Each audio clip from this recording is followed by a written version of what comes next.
Talvez um dos mais influentes professores espirituais do século XIX não fosse padre, guru ou profeta. Ela era uma russa que fumava muito e dizia falar com mestres invisíveis.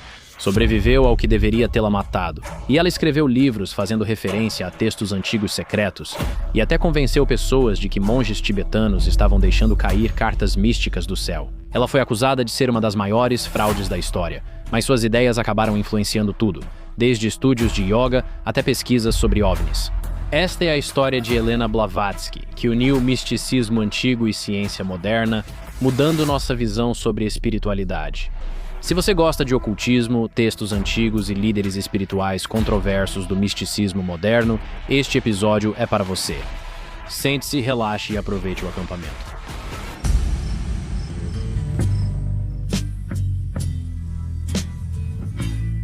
Olá, pessoal! Bem-vindos de volta ao acampamento. Sou Camp Gagnon e obrigado por estarem na minha barraca. Toda semana, exploramos histórias fascinantes e controversas do mundo e de várias épocas. Para sempre. Esta é minha barraca, onde exploro buracos de minhoca, tocas de coelho e outros buracos de animais. Para tentar descobrir o que está acontecendo nesse grande e louco planeta em que vivemos. Sim, e hoje, meu amigo, temos uma boa história. Pode apostar. Agradeço muito por acompanharem e fazerem este programa possível. Meu sonho é ler sobre buracos de minhoca, pesquisar e compartilhar tudo com vocês. É maravilhoso. Vocês assistirem, se inscreverem e comentarem realizam meus sonhos e mantêm a chama viva no acampamento. Sou grato pelo meu amigo Cristos. Como vai, amigo? E aí, pessoal? Beleza, Cristos. Não temos tempo para discutir tudo que você quer, beleza? Desculpa, mas querem ouvir sobre Helena Blavatsky. Você já ouviu falar dela? Algumas vezes. Ah, pelo amor de Deus, chega disso, tá bom? Tantos episódios. Ah, sim, já mencionamos ela bastante, inclusive de passagem. Acho que chegou a hora de dedicar um episódio a ela, uma das mulheres mais controversas do misticismo moderno. Com certeza. Tudo bem pra você, Cristos? Sim, com certeza. Tudo bem, vamos fazer isso. Chega desse cara. Se você clicou neste vídeo, provavelmente se interessa por misticismo moderno e sua origem. Na minha opinião, Helena Blavatsky é a grande madrinha do tipo de movimento ocultista místico atual. Sei que muitos discordam e vão dizer, John Dee, blá blá blá. Acredito que Helena tem papel crucial na compreensão de textos antigos e sua ligação com a ciência moderna ou algo semelhante. Como veremos, algumas ideias dela eram bem incomuns. Quem é ela? Por que é importante? E por que tantos ocultistas recentes citam seu trabalho? Tudo começa em 12 de agosto. Em 1831, Helena Petrovna Hahn nasceu no Império Russo, em uma família aristocrática que já estava envolvida até o pescoço em sociedades místicas. O pai dela, Piotr Hahn, era oficial militar, mas o poder real vinha do lado materno. O bisavô dela, Príncipe Pavel Dolgorukov, era um maçom de alta patente. Dizem que a propriedade da família deles possuía uma vasta biblioteca repleta de textos ocultistas e escritos místicos. E livros proibidos, se é que existem. Tudo, desde mistérios rosacruzes até filosofia hermética, tradições ocultistas da Igreja Ortodoxa Russa e tudo o que há entre elas. Tudo o que você imagina que um franco-maçom rico e de alto escalão teria. E dizem que Helena era realmente assustadora enquanto crescia. Agora posso afirmar que boa parte de sua infância foi reintegrada, com lendas, histórias e detalhes que são difíceis de separar entre mito e realidade. Então leve tudo isso com um grão de sal. Dizem que ela tinha acessos de fúria tão violentos que adultos precisavam contê-la. Ela relatava ver e conversar com pessoas ausentes e andava sonâmbula pela casa, dialogando com amigos imaginários ou entidades invisíveis. A família dela era de classe alta, mas também tinha muito medo da filha. Dizem que uma das tutoras dela supostamente pediu demissão depois que Helena avisou que um parente próximo morreria em poucos dias. 3 dias depois, esse parente morreu. Sabemos que esses relatos vêm de memórias e cartas escritas anos depois, o que impede sua verificação. Podemos concordar desde o início. A reputação dela vem do fato de já ser considerada excepcional antes de entrar em círculos ocultistas.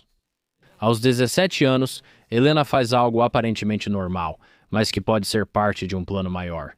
Em 7 de julho de 1849, ela se casa com Nikifor Vladimirovich Blavatsky, vice-governador da província de Arivan. Ele tem cerca de 40 anos, mais que o dobro da idade dela. Pouco após o casamento, Helena o abandona, durante ou logo após a lua de mel. E basicamente se separa dele e simplesmente foge no meio da noite. Mas por que ela fez isso, afinal? No século XIX, mulheres casadas na Rússia podiam viajar ao exterior sem um homem. Ela teria mais independência sendo casada do que sob o nome da família ou do pai. Mulheres solteiras só podiam fazer algo com permissão do pai e não viajavam ao exterior sem um parente homem. Ela usou o casamento como artifício legal para obter liberdade e cruzar fronteiras internacionais. E olha, ela realmente fez isso. Agora, uma vez que ela tinha esse status legal de mulher casada, ela podia meio que desaparecer e, sabe, andar por aí sem precisar avisar as autoridades russas onde estava. Se ela fosse parada em um posto de controle, não precisaria voltar. Foi isso que fez por 10 anos. Isso é chamado de década perdida da vida dela. Entre 1850 e 1860, uma lacuna suspeita com várias alegações sobre seu paradeiro. Alguns afirmam que ela foi ao Egito, Grécia, Tibete, Índia, América do Sul e até estudou com xamãs no Canadá e sudoeste dos Estados Unidos da América. Está claro que existem muitos mitos e histórias sobre os primeiros anos dela. Sabemos que ela morou no bairro europeu do Cairo entre 1850 e 1851. Também há registros de que ela esteve em Paris por volta de 1852, onde trabalhou brevemente como artista de circo, aparentemente como amazona. Posso ouvir um yee-haw? Esperei um yee-haw, mas ok. Há indícios de que ela esteve no Canadá e possivelmente em Nova Orleans, onde estudava ou aprendia voodoo. Nesta década, ela se torna fluente em francês, inglês, russo, grego e aprende um pouco de sânscrito. Ela chegou a impressionar estudiosos universitários com seu domínio desse idioma específico. Ela também aprenderia árabe, escrita tibetana e dialetos indianos. É impressionante quantos idiomas ela aprendeu, mas eles só eram um meio para estudar sua verdadeira paixão. Ela adquiriu amplo conhecimento em cosmologia hindu, metafísica budista, cabala judaica, cristianismo gnóstico e misticismo islâmico. Esses conhecimentos nem eram acessíveis à maioria dos europeus na época. As traduções muitas vezes estavam em seus próprios dialetos, por isso ela provavelmente aprendeu tantos idiomas. E isso foi na década de 1850. Os primeiros dicionários confiáveis, como o do sânscrito para inglês, estavam só começando a ser publicados e eram difíceis de encontrar. Enquanto o budismo tibetano é quase desconhecido no Ocidente, quem ensina religião comparada para uma mulher russa sem deixar registro acadêmico? Isso nos leva a agosto de 1851. Caminhando perto do Hyde Park, em Londres, Helena vê um homem alto de roupas orientais com príncipes indianos que visitavam a cidade para a grande exposição. Agora, Helena percebe que ele é quem via em visões desde criança e depois o identifica como Mahatma Maurya. Esse homem é um estudioso ou adepto tibetano que se torna seu guia espiritual. Helena diz que, ao cruzar olhares, ele se aproximou e falou inglês fluentemente, sabendo detalhes da vida dela que não deveria saber. Isso vem dos próprios registros dela, mas essa é a história. Ele diz a ela que ela foi escolhida para um propósito específico, e esse propósito é muito claro. É desafiar o materialismo ocidental mostrando que fenômenos psíquicos e saberes antigos existem. Vale notar que Helena descreve Maurya como totalmente real. Ele não é uma visão, voz nem entidade. Quando criança, está diante dela, em plena luz, conversando normalmente. Mesmo assim, ele relata com precisão a infância dela na Rússia, conhece detalhes da família e dá instruções sobre o futuro que só fazem sentido anos depois. Agora ela chama isso de encontro, pois vira o modelo para todo mestre ascensionado. Resumindo como uma história de canalização, Helena não vê isso como algo religioso ou psicológico. Ela define como reunião de recrutamento com alguém que tem conhecimentos extraordinários sobre sua vida pessoal que ninguém deveria saber. Em 1867, ela caiu de um cavalo na Itália, quebrou costelas e teve um problema crônico de respiração. E então, em algum momento depois, enquanto viajava pelos Balcãs, ela contraiu uma febre que os médicos locais simplesmente esperavam que a matasse. Em 1871, ela teria sobrevivido a um naufrágio perto da ilha grega de Spetses, enquanto a maioria se afogou. Aqui ela também criou o hábito lendário de fumar sem parar. De novo, os relatos variam sobre isso, mas dizem que ela chegava a fumar cerca de 200 cigarros por dia. Ela era uma fumante pesada e estava sempre acendendo um cigarro atrás do outro. Esses episódios de quase morte depois viram centrais em suas ideias metafísicas. Helena diz que nas doenças mais graves, sua consciência se separava do corpo e ela via os médicos a tratando de cima. E ela tomou isso como prova de que a consciência humana não é algo local ao cérebro, que, sabe, isso é algo que pode, potencialmente, existir fora de nós. Essa ideia que ela menciona surgiu por volta de 1860 a 1870, mas só foi estudada formalmente nos anos 1970. E é uma ideia que, sabe, algumas pessoas sugerem que talvez a nossa consciência seja não local e exista, sabe, fora dos nossos cérebros. Novamente, ela está falando sobre essas coisas muito antes de qualquer um. Bem interessante. Mas em 1871, ela então vai para o Cairo e tenta fundar a Sociedade Sperhit, essencialmente um grupo de estudos místicos que investigaria fenômenos psíquicos usando métodos científicos. Ela aluga uma casa no bairro europeu e atrai 30 membros regulares, mas a sociedade se dissolve em 6 meses. Helena supostamente demonstra fenômenos que o grupo não consegue explicar. Objetos se movendo sozinhos, flores e joias surgindo e vozes em quartos vazios. E ao invés de convencer essas pessoas e encorajá-las, isso só as aterrorizou, e todas foram embora. As autoridades religiosas locais, tanto islâmicas quanto cristãs coptas, a chamaram apenas de bruxa. Eles disseram que ela estava praticando magia negra, e alguns simplesmente disseram que ela era uma fraude e que estava fazendo truques de mágica. Então, como você pode imaginar, metade dos membros pensou: "Ah, isso é besteira." A outra metade pensou: "Ela é assustadora", e basicamente todo mundo simplesmente caiu fora.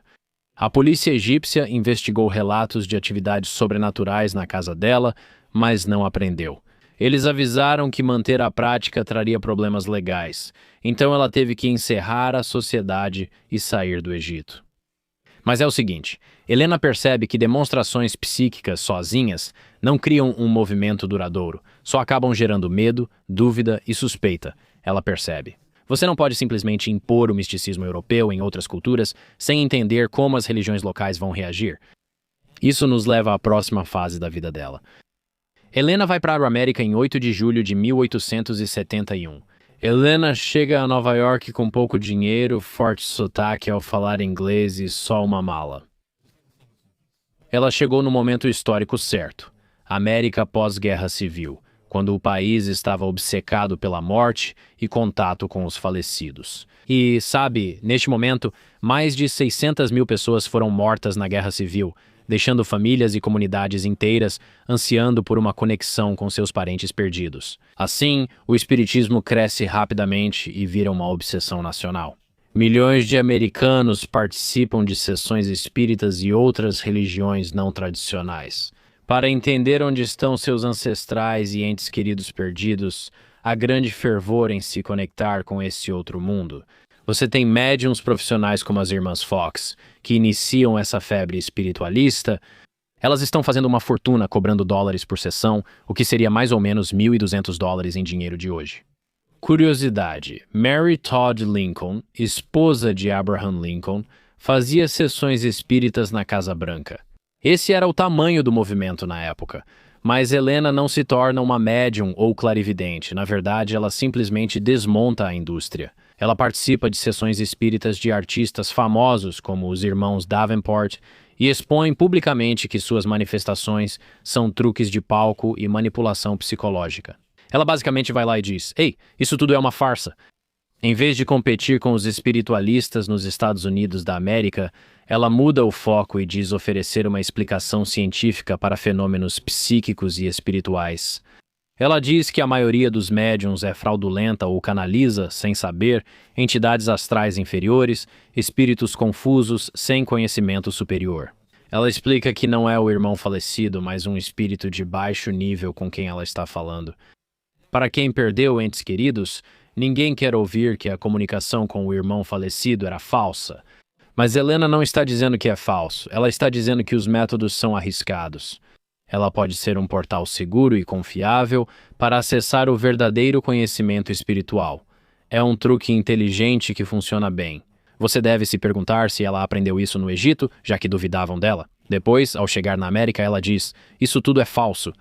Eu sou quem tem a conexão verdadeira", e isso acaba levando ela a provavelmente sua parceria mais famosa, que é com o coronel Henry Steele Olcott.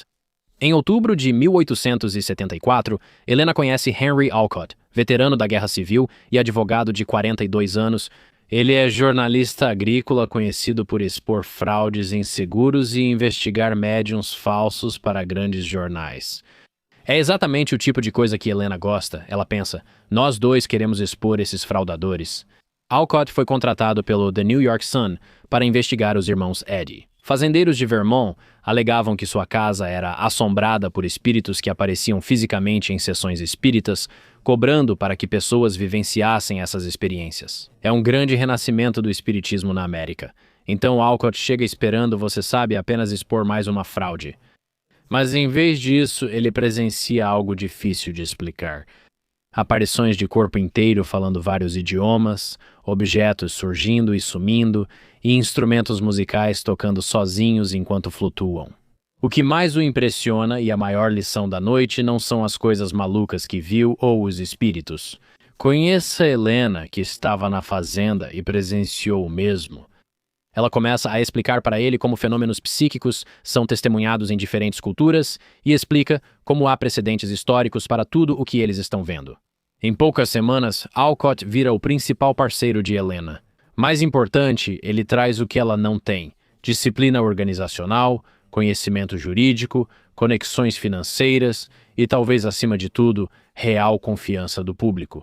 Então Olcott começa a cuidar da papelada e das estruturas legais, da captação de recursos e das relações públicas e de todas as coisas burocráticas que permitem que esses movimentos místicos realmente funcionem no mundo real. O que nos leva diretamente à sociedade ocultista mais influente, talvez já formada, que é a Sociedade Teosófica. Em 7 de setembro de 1875, no apartamento de Helena e Olcott, na West 47ª, 302 em Nova York, 17 pessoas se reúnem para fundar a Sociedade Teosófica. Os fundadores incluem Olcott, presidente, Helena, secretária, William Judge, conselheiro, e vários advogados, médicos e jornalistas, espiritualistas e outros, mas normalmente pessoas da alta sociedade. A sociedade tem 3 objetivos principais. O primeiro é criar uma fraternidade universal, sem distinção de raça, credo, sexo, casta ou cor, o que é honroso. O segundo é incentivar o estudo de religião comparada, filosofia e ciência. O terceiro, realizar investigações científicas de fenômenos psíquicos. Agora, a parte mais louca. A carta oficial diz que membros não precisam aceitar crenças específicas nem deixar sua religião atual. Isso significa que cristãos, judeus, muçulmanos e até não crentes podem participar. Helena apresenta a teosofia como investigação científica do espiritual e não como sistema de crença baseado na fé. Por isso, atrai muitos profissionais instruídos que buscam uma experiência mística ou querem participar dessa onda espiritual que toma conta do país. Eles precisam de uma estrutura racional para justificá-la. No primeiro ano, a sociedade já está promovendo bolsas de estudo e reuniões com várias universidades de prestígio em todo o país. Isso agora lhes dá um impulso acadêmico e certa credibilidade social, quando poderiam ter sido vistos só como mais um culto.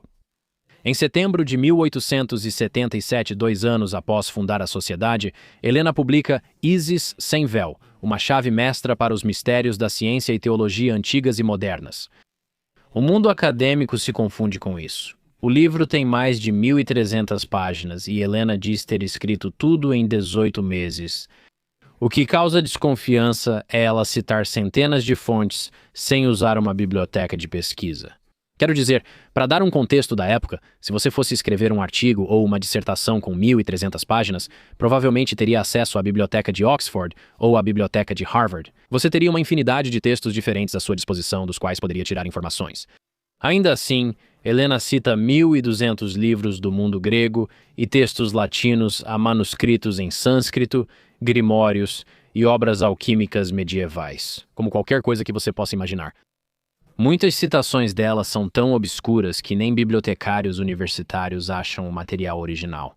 Mas, apesar disso, a parte mais perturbadora é a precisão de algumas das informações dela. Então, quando os estudiosos realmente verificam as referências dela, as citações e descrições dela estão bem corretas, mesmo quando ela está citando livros e idiomas que ela nem consegue ler fluentemente. Apesar de algumas referências dela serem verificáveis, muitas não podem ser rastreadas em publicações conhecidas. É como se ela citasse livros inexistentes em coleções públicas ou indisponíveis na Índia, Europa ou Américas. Nesse momento, Helena e Alcott notaram um grande movimento na Índia, com intensa migração britânica em Bombaim. Muitas pessoas ali eram influenciadas por tradições orientais, e o trabalho teosófico deles se baseava no hinduísmo e budismo. Se sua filosofia de vida gira em torno desses estilos e religiões, faz sentido estar onde eles surgiram. Então eles se mudaram para a Índia. Intelectuais indianos formados em escolas britânicas se surpreendem com uma russa afirmando que a cosmologia hindu tem conhecimentos avançados que a ciência ocidental não entende. E imediatamente há interesse. Helena ministra palestras explicando que karma, reencarnação e tempo cíclico são princípios metafísicos complexos, não crenças religiosas retrógradas das quais os britânicos queriam se afastar. A ideia se espalha na sociedade indiana e, em 2 anos, lojas teosóficas surgem em 15 cidades. A maioria dos membros é composta por oficiais britânicos, advogados hindus educados, comerciantes parsis, alguns estudiosos muçulmanos e, principalmente, ativistas da independência indiana. Líderes como Annie Besant, futura presidente da Sociedade Teosófica, e Baal Gudahar Talak usam a teosofia para argumentar que a civilização indiana não é inferior à europeia. Não é igual, é ainda mais avançada na compreensão espiritual. Então, Helena basicamente diz aos pensadores indianos que suas tradições não são apenas importantes, mas que talvez sejam ainda mais importantes. E não como superstições ou mitos lidos na América, mas como um sistema metafísico avançado que pode coexistir com a ciência moderna. Em 1884, a Sociedade Teosófica já era uma operação global. Ao mesmo tempo, algo estranho ocorre. Cartas voltam a aparecer do nada, segundo Helena. Ela diz que são escritas pelos Mahatmas. Segundo ela, esses antigos mestres tibetanos vivem em áreas remotas do Himalaia e atuam além dos limites físicos comuns. E é isso que ela diz sobre o Mahatma Morya, o cara que ela viu em Londres, com todos os monges tibetanos que sabiam coisas sobre ela. É isso que ela diz que ele era. Agora, as cartas caem do céu diante de diversas testemunhas, seja do teto, em um quarto fechado ou no chão, enquanto caminham. Elas costumam ficar trancadas em gavetas fechadas há dias, e em um incidente famoso, na sede teosófica, uma carta se materializa dentro de um santuário de madeira lacrado, na frente de 5 testemunhas, incluindo 2 oficiais coloniais britânicos. O estranho é que essas cartas são escritas em papel tibetano feito à mão, usando uma tinta que nem estava disponível na Índia naquela época. São escritas em vários idiomas, misturando inglês, tibetano e sânscrito em um parágrafo. A caligrafia revela 3 estilos diferentes, que a análise forense depois aponta serem de pessoas distintas. De onde vêm essas cartas? Ninguém sabe. O que dizem é ainda mais estranho. As cartas trazem instruções sobre a política teosófica, orientações aos membros e discussões filosóficas complexas, mostrando o conhecimento das tradições místicas orientais e ocidentais. Agora, muita gente supõe que era só Helena escrevendo essas cartas, mas elas continuaram aparecendo mesmo quando ela não estava presente. Em 1883 e 1884, enquanto viajava pela Europa, cartas dos mestres continuavam a se materializar na sede teosófica na Índia, testemunhado por Alcott e outros residentes. Uma análise da caligrafia revelou que algumas cartas foram escritas por ela, mas outras, surgidas em sua ausência, seguem desconhecidas. Foram escritas por Alcott ou outra pessoa? Quem pode afirmar hoje? Isso nos leva à próxima fase da vida de Helena, a investigação da Sociedade para a Pesquisa Psíquica. Em dezembro de 1884, a Sociedade para Pesquisas Psíquicas enviou Richard Hodgson, pesquisador australiano de 29 anos à Índia, para investigar as alegações sobre as habilidades psíquicas de Helena. Hodgson passa 3 meses na sede da Sociedade Teosófica na Índia, entrevistando testemunhas, analisando evidências e testando as demonstrações de Helena sobre as cartas materializadas dos Mahatmas. No fim da investigação, Hodgson considera Helena uma das impostoras mais habilidosas, engenhosas e interessantes da história. Ele afirma que essas cartas dos Mahatmas são produzidas por meio de uma combinação de, você sabe, cúmplices, pessoas trabalhando para ela. São como assistentes de palco, passagens secretas e truques de ilusionismo, técnicas de mágica com cartas. Mas aqui está o problema com a investigação. Ele chegou já convencido de que esse tipo de fenômeno é impossível, e o trabalho dele basicamente é desmascará-los. Ele evita demonstrações em ambientes controlados e baseia-se no testemunho de Emma Colomb, ex-funcionária da Sociedade Teosófica demitida por desfalque, o que, segundo alguns, lhe dava motivo para vingança. Essa única investigação basicamente destrói a reputação pública de Helena. Na época, jornais de toda a Europa e América simplesmente a rotularam como uma fraude, e muitos de seus apoiadores mais instruídos começaram a se afastar da teosofia para evitar constrangimento. Mas algo inesperado acontece depois. Você pensaria que ela desistiria ou que ninguém a levaria a sério, certo? Richard Hodgson, de uma organização respeitável que desmascarava pessoas, expôs ela. Mas sua influência só aumentou. Mais tarde, defensores do trabalho de Helena apontam o que consideram falhas graves na investigação inicial dele. Em 1986, quase um século depois, a Sociedade para a Pesquisa Psíquica reavaliou e concluiu que o relatório de Hodgson era tendencioso e metodologicamente falho, e eles basicamente dizem que ele agiu como juiz, júri e executor. Agora, mais importante ainda, atacar Helena pessoalmente não impediu que suas ideias se espalhassem. E em 1885, a teosofia já tinha desenvolvido um impulso tão grande por conta própria que basicamente sobreviveu à destruição da reputação da fundadora. Mas agora Helena estava prestes a lançar sua revelação mais insana até então, e isso é algo conhecido como a doutrina secreta. Em outubro de 1888, Helena lançou a Doutrina Secreta, a síntese da ciência, religião e filosofia. Este livro se tornou perigoso, não pelo que Helena queria, mas pelo modo como outros o usaram como arma. O livro tem mais de 1.500 páginas em vários volumes e diz revelar a história oculta da evolução humana, baseado em textos antigos chamados por Helena de Estâncias de Xi'an, supostamente preservados em mosteiros tibetanos, mas nunca vistos por estudiosos ocidentais. Você já percebe para onde isso vai, não é? Helena traz ideias que, embora pareçam inofensivas em seu contexto original, depois se tornaram base para movimentos extremistas. Primeiro, e talvez o pior, ela descreve as raças raiz e afirma que a evolução humana ocorreu em 7 raças sucessivas, cada uma com diferentes capacidades físicas e mentais. Segundo ela, estamos na 5ª raça raiz, chamada raça raiz ariana. Sim, e isso eventualmente será sucedido por formas mais avançadas. Ela cita destruições cíclicas, dizendo que a civilização enfrenta cataclismos periódicos que destroem quase todo o conhecimento. Exige que mestres espirituais mantenham e recuperem a sabedoria antiga e, por fim, fala sobre civilizações avançadas perdidas, que eu gosto. Ela afirma que lugares como Atlântida e Lemúria eram sociedades tecnologicamente sofisticadas que foram destruídas porque usaram poderes psíquicos de forma egoísta.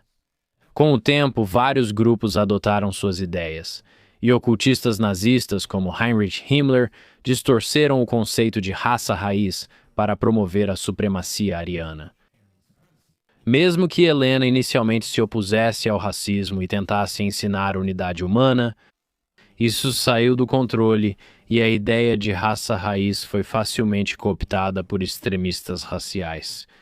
Se essa era ou não a intenção dela é difícil dizer, mas ao falar de raças raiz não é apropriado. Pesquisadores de alienígenas antigos usam suas histórias de civilizações perdidas para afirmar que extraterrestres influenciaram a história humana, além de criarem diversas conspirações. Teóricos usam sua ideia de colapso recorrente da civilização para alegar que grupos secretos periodicamente reiniciam o mundo para purgar a humanidade. Mas o mais importante é que Helena não parecia querer que essas pessoas usassem seu trabalho, e era difícil prever isso para ela. Mas ainda assim foi usado dessa forma. Agora sua influência vai além das conspirações e alcança figuras ocultistas controversas do século XX. Então, Aleister Crowley, agora Crowley, é de muitas maneiras influenciado por Helena Blavatsky. Mais tarde, ao criar Telema, ele passa a criticar abertamente a teosofia. Mas ele manteve a estrutura central: mestres secretos, conhecimento oculto e sabedoria antiga disfarçados de ciência moderna. Ideias sobre contatar inteligências superiores, aprender com seres não humanos e desbloquear o potencial humano por rituais. Não são realmente novas, apenas versões mais extremas e sombrias da estrutura inicial de Blavatsky. Até Crowley e entidades famosas como Iwas se encaixam no molde dos Mahatmas de Helena. Iwas era esse ser superior que Crowley acreditava existir além da realidade normal, com quem ele se comunicava enquanto estava no Cairo. E você sabe, ele não foi o único a ser influenciado. Nós temos um episódio inteiro sobre Crowley, se você quiser conferir. Mas muitas pessoas diferentes, direta ou indiretamente, se inspiraram nas ideias dela. Então, Dion Fortune, um mago cerimonial ocidental, e Manly P. Hall, com seu catálogo de sociedades secretas e mitologia antiga. Jack Parsons, cientista de foguetes e ocultista, unia rituais à exploração espacial. Até Alice Bailey, que popularizou o termo Nova Era. E dizem que ela influenciou muitos deles, seja diretamente por meio de seus escritos ou através desse movimento da teosofia que ela criou. Agora, lembre-se, Helena introduziu a ideia de que inteligências não humanas estavam, em última análise, guiando a humanidade por trás dos bastidores. Hoje em dia, nós simplesmente chamaríamos isso de alienígenas, ou talvez, se você for cristão, chamaria de demônios ou anjos. Agora, ela não os chama por nenhum desses nomes. Ela os chama de mestres ou vigilantes, ou seres avançados de ciclos anteriores de civilização. A estrutura é muito similar às histórias modernas de contato com OVNIs, sabe? Então, quando a ufologia, por falta de palavra melhor, explodiu nos anos 50, quais são as histórias que as pessoas contam? Alguns contatados recebem mensagens de seres superiores. Normalmente há avisos sobre consciência, guerra nuclear ou colapso da civilização, além de relatos de civilizações mais avançadas que a nossa, e essa ideia de que a humanidade está sendo preparada ou guiada. E muitas pessoas vão fazer a conexão dizendo que isso é só Blavatsky. Só que com naves espaciais ou alienígenas, em vez de planos astrais ou esses Mahatmas. Helena faleceu em 8 de maio de 1891 aos 59 anos. Ela já tinha saúde frágil há anos e, quando uma epidemia de gripe atingiu Londres, adoeceu e não conseguiu se recuperar, na época de sua morte. Ela nunca construiu um grande império, não teve poder político real e acabou perdendo o controle sobre suas ideias. No fim, quem as cooptou? Mesmo assim, sua influência permanece grande. Ela não só iniciou um movimento, mas criou um sistema espiritual inteiro. Isso torna Helena Blavatsky difícil de definir. Foi fraude, gênio ou uma criadora de mitos que acertou em algo? Ela modernizou o misticismo antigo, criando uma estrutura que influencia como as pessoas falam sobre consciência, formam sociedades espirituais e lidam com conhecimentos ocultos e inteligências não humanas. Mais de 130 anos depois, senhoras e senhores, essa é a história de Helena Blavatsky, uma mulher fascinante. Não consigo dizer isso. Mas todas as coisas que ela pesquisou e se aprofundou são justamente as coisas pelas quais eu tenho curiosidade. Exceto pela questão da raça raiz, que não é legal, mas ela se manifestou contra o antissemitismo e a colonização europeia, considerando as potências coloniais terríveis. Acho que muito da linguagem e vocabulário que ela usou refletem isso. Não li toda a obra dela, então posso estar enganado. Muito da linguagem dela era ruim, e sua abordagem sobre questão racial provavelmente era mal informada. Acho que ela seria contra os nazistas usarem suas ideias para cometer genocídio. Acho que isso é justo dizer baseado no que eu sei sobre ela. Dito isso, as ideias dela sendo assim: quero estudar textos e civilizações antigas, aprender tudo e falar sobre os seres que guiam a civilização. Tipo, são coisas que hoje em dia estariam no Discovery Channel, talvez no History Channel. É louco que tudo isso faz parte do mesmo Zeitgeist. Ela foi uma das primeiras a reunir tudo isso em um só texto. Tinham pessoas discutindo filosofia budista e outras ocultismo, mas ela foi uma das primeiras pessoas a realmente juntar tudo isso e depois distribuir para o público em geral. Ela é como a original, tipo alienígenas do passado, igual aos documentários do History Channel, sabe? Kurt Lanter elogiou ela como fonte de várias práticas ocultistas. Certo. E de novo, não conheço ela nem seu trabalho o suficiente para dizer se ela era, sabe, uma supremacista racial. Eu não acho, mas esse é, tipo, realmente o maior ponto negativo contra ela, que, tipo, ocultistas nazistas pegaram o trabalho dela e, tipo, transformaram nisso. A maioria das outras coisas só acho interessante, ela seria a convidada ideal do Dre. É. Né, tipo, Também 200 cigarros por dia. sim, ela era uma fumante inveterada e fumava sem parar, falando sobre alienígenas e seres. Também olhos mortos. Não há nada por trás daqueles olhos. É apenas uma mulher russa? Você já viu uma babushka antes? Claro, Supermodelo, supermodelo, supermodelo, supermodelo, babushka. Isso acontece da noite pro dia e é isso que você recebe. Ela provavelmente era. Você consegue uma foto dela quando era jovem? Aposto que ela era uma gata, cara. Essa é minha opinião. Ela devia ser foguete ou cosmonauta. É esse o nome? uma cosmonauta? Você nunca ouviu isso antes. Não. Um astronauta russo ou soviético é chamado de cosmonauta? É um nome maneiro, pra ser sincero, na minha opinião é até melhor do que astronauta. Preciso dizer, Blavatsky jovem não é muito melhor que Blavatsky velho. É. Ela meio que se olhou no espelho quando tinha 20 anos e pensou: beleza, melhor começar a escrever uns livros. Inventar umas paradas estranhas. Mas pra ser honesto, eu comecei isso meio que tendo uma visão negativa dela. Tipo, antes de eu pesquisar, eu pensava, acho que ela é uma pessoa ruim. E claro, meio que distorcendo a religião e juntando várias coisas pra criar seu próprio sistema de fé.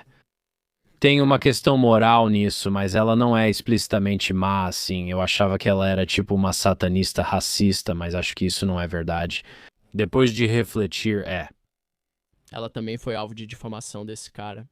verdade, o que indica que a instituição aparentemente recuou em seu julgamento inicial sobre ela. Foi o que pareceu. O que também é muito interessante, que muitos anos depois eles voltaram atrás, mas eu me pergunto se isso aconteceu porque eles estavam sendo questionados. Provavelmente tem alguma questão política envolvida nisso agora. Dito isso, eu teria adorado que Cristo estivesse vivo na América em 1870 e visitasse uma fazenda para ver esses shows mágicos. Porque, pra ser sincero com você, se eu tivesse que chutar com uma arma apontada pra minha cabeça, acho que esses caras eram mágicos muito talentosos. Acho que eram artistas. Eles criavam experiências para as pessoas acreditarem que eram reais. Me surpreende que ninguém faça isso hoje. Sabe o que quero dizer? Não mágicos de verdade, mas que fingem. Eu adoraria se existisse algo assim, tenho certeza que alguém faz isso. Mas adoraria. Você vai a um show de mágica sabendo que não é real, mas fica impressionado com os truques e se pergunta como Copperfield fez aquilo.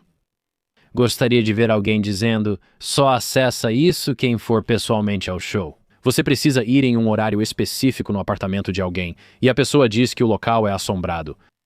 Provavelmente é demoníaco ou algo assim, e aqui estão todas as coisas malucas e aí é só um show de mágica. Mas com aquela sensação de espiritualidade envolvida, é uma boa ideia, né? Alguém deveria fazer isso, tipo, o que os irmãos Davenport, acho que era esse o nome deles, faziam naquele celeiro, onde eles diziam, é assombrado. E aí as pessoas viam instrumentos tocando sozinhos. Pra ser sincero, não acho que essas pessoas eram burras. Quem ia nesses shows era até instruído. Eles assistiam isso e ficavam tipo, eu não sei como eles fazem isso, como é que eles fazem isso. É. Como você faria um bandolim voar sobre a mesa e tocar sozinho? No século XIX, Sim, tipo, isso é bem impressionante. tenho certeza de que havia algum tipo de sistema de corda e polia. Concordo com você, mas ainda assim quero dizer, muitos escritos dos Mahatmas estavam só na caligrafia dela, o que não é um bom sinal. Quando ela vai embora, não estão na caligrafia dela. E é tipo, tudo bem. Me pergunto como você fez isso, mas ainda não sei. Meu lado cético fala mais alto. Ela obviamente é tipo uma mágica muito talentosa que conseguiu fazer essas façanhas incríveis e conseguiu enganar todas essas pessoas. Mas a criança dentro de mim pensa, eu quero acreditar que ela tem algum tipo de força mística. Estou curioso sobre Alcott. Me pergunto por que ele simplesmente foi junto. Ele parecia astuto. Talvez tenha visto uma chance de se beneficiar. Tipo, eu fico pensando, quando ele faleceu, será que ele ganhou algum dinheiro com a Sociedade Teosófica? Eu imagino que não, mas não subestime como pessoas inteligentes podem ficar fascinadas pelo ocultismo. Você está falando de mim? Não, eu estava falando dos nazistas. Mas, uau, quero dizer, esse cara Alcott é realmente interessante porque parece que ele entra nesse movimento porque ele entra, lembra, como um cético. Isso é, pra desmascarar esses movimentos espirituais. Ele vai à sessão espírita. São os irmãos Ed, esses são os caras, e ele vai nesse negócio dos irmãos Ed e fica tipo, caramba, isso é bem louco. E a teosofia dá a ele uma estrutura muito conveniente para basicamente explorar essas coisas, dá alguma explicação para o que ele está vendo, mas com uma espécie de lente quase científica e espiritual ao mesmo tempo. E assim ele diz que a consciência importa e que todos somos um e estamos conectados. Existe um poder superior que pode ser explicado sem apelar ao cristianismo ou religiões tradicionais. Ele reúne um pouco de todas, o que lhe dá legado e propósito, especialmente após a Guerra Civil. Ele fica tipo, o que eu vou fazer? Eu sou advogado, tipo, blá blá blá blá blá. Não é como se a vida dele fosse super empolgante e agora ele pode viajar pelo mundo. Ele tem prestígio em um círculo específico e ligação com uma mulher extremamente famosa. Acho que isso resolveu muito pra ele na época. É como um bilhete de loteria. Se ele estiver certo sobre isso, Acho que ele é tipo... uma pessoa inteligente. Mas acho que isso liga a algo que é muito legal e dá a ele um monte de propósito. E além disso, dá a ele uma explicação para as coisas que ele não consegue explicar. Em vez de achar tudo falso, ele vê coisas sem explicação e pensa, talvez parte seja verdade e funcione assim. E ele consegue, misturar esse tipo de estrutura pseudocientífica e mística nisso tudo. É realmente uma época fascinante para se estar vivo e a quantidade de pessoas que ela influenciou. Lemos sobre Eric Kierlander e seu trabalho com o ocultismo nazista, além de Aleister Crowley. Muitos têm opiniões e sentimentos, de forma direta ou indireta. Reconheço algum mérito para Blavatsky. Bem interessante. Também é curioso que a conhecemos pelo nome dela, e é o nome de casada dela. Fico curioso sobre o que aconteceu com o marido dela, sabe? Ele acabou indo embora e conhecendo outra pessoa. Senhor Blavatsky? Ele conheceu outra mulher e abriu uma loja de Pierogi ou algo assim. Enfim, pessoal, esse foi nosso episódio sobre Helena Blavatsky. Gostaria de saber se você leu as obras dela ou é estudioso do ocultismo. Deixei passar algo? Aceito correções e quero saber a verdade. Seja o que for, parte da minha pesquisa pode estar errada. Eu admito isso, então eu gostaria de saber. Por favor, corrijam o que for necessário. Se você nunca ouviu falar dela e só acha isso interessante, quais são seus pensamentos? Você acha que todos esses caras eram apenas, mágicos muito habilidosos? Ou eles eram mágicos com magia de verdade? Você entende o que eu quero dizer, o que você acha? Por favor, deixe um comentário se você gosta deste canal. Muito obrigado. Eu agradeço muito vocês se inscreverem no Camp. Nós fazemos entrevistas neste canal, fazemos análises profundas e todo tipo de coisa estranha que eu curto. Se esse não for muito o seu estilo, ótima notícia. Também temos o History Camp para um conteúdo um pouco mais pé no chão, mergulhando fundo em histórias malucas. Também temos o Religion Camp. Para quem se interessa por espiritualidade, abordamos todas as religiões: Islã, Hinduísmo, Cristianismo, Judaísmo e outras. Você pode conferir os produtos. Estou usando o moletom porque está frio nesta barraca e também pode me ver na estrada. Acampamento Gagnon-Mini. Mais paradas da turnê este ano serão anunciadas. Sou muito grato a todos por serem campistas, estarem na barraca toda semana e realizarem meu sonho. Poder mergulhar em assuntos malucos, ensinar, aprender e sentar na barraca com o amigo Cristos é uma alegria enorme, não é? Tudo bem, chega Cristos. Ok, pessoal, muito obrigado. Agradeço de coração e vejo vocês na próxima. Paz.